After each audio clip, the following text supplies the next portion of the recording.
100% 24 carrot ಅಂತಾರಲ್ಲ, ಬಂಗಾರ ಕೊಂಡ್ಕೊಳ್ಳೋ ನೀವು ಅಂಗಡಿಗೆ ಹೋಗ್ತಿರಲ್ಲ, ಕೇಳ್ತೀರಿ 24 ಕ್ಯಾರೆಟ್ ಕೊಡಿ ನಮ್ಗೆ ಅಂತ.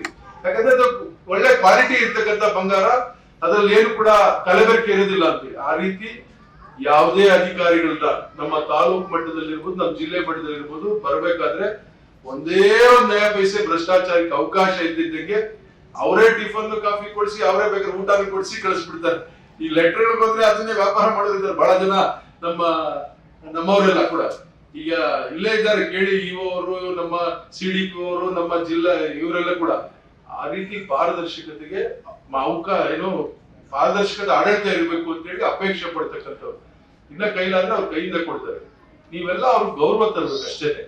ಯಾವುದೇ ಸಂದರ್ಭದಲ್ಲಿ MLA ಅವ್ರು ಇರ್ಬೋದು, ನಾವಿರ್ಬೋದು, ನಿಮ್ಮ ಅಂಗನವಾಡಿಗೂ ಭೇಟಿ ಕೊಡ್ಬೋದು. ನಾಳೆ ನೀವು ಎಲ್ಲೆಲ್ಲಿ ಇವತ್ತು ಆಯ್ಕೆ ಆಗಿದ್ದೀರಿ, ನೀವು ಭೇಟಿ ಕೊಡ್ಬೋದು. ಅಲ್ಲೇನಾದ್ರೂ ಸಾರ್ವಜನಿಕವಾಗಿ ಸರಿಯಾಗಿ ಮಕ್ಕಳು ನೋಡ್ಕೊಳಲ್ಲ, ಸರಿಯಾಗಿ ಮಕ್ಕಳಿಗೆ ಫುಡ್ ಕೊಡ್ತಿಲ್ಲ, ಇನ್ನೊಂದು ಕೊಡ್ತಿಲ್ಲ, ದೂರುಗಳು ಬಂದ್ರೆ ಮತ್ತೆ ಅಷ್ಟೇ ಕಠಿಣವಾಗಿ ಕ್ರಮ ತೆಗೆದುಕೊಂಡ್ಬಿಡ್ತಾರೆ ಅವರು, ನಿರ್ದಾಕ್ಷಿಣ್ಯವಾಗಿ. ಏನ್ ಹಿಂದೂ ಮುಂದೆ ಯೋಚನೆ ಮಾಡೋದಿಲ್ಲ, ಏನಪ್ಪಾ ಕ್ರಮ ತೆಗೆದುಕೊಂಡ್ರೆ ಮತ್ತೆ ನಾಳೆ ಇವ್ರಿಗೆ ತೊಂದರೆ ಆಗ್ತದೆ ಅಂತ ಕೂಡ ಯೋಚನೆ ಮಾಡಲ್ಲ.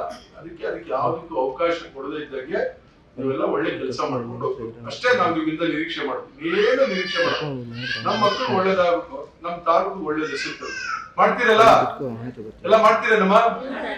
ಒಳ್ಳೆ ಕೆಲಸ ಮಾಡಿ, ಒಳ್ಳೇದಾಗಿ ಎಲ್ರಿಗೂ ದೇವ್ರು ಒಳ್ಳೇದ್ ಮಾಡಿ. ನಮಸ್ಕಾರ.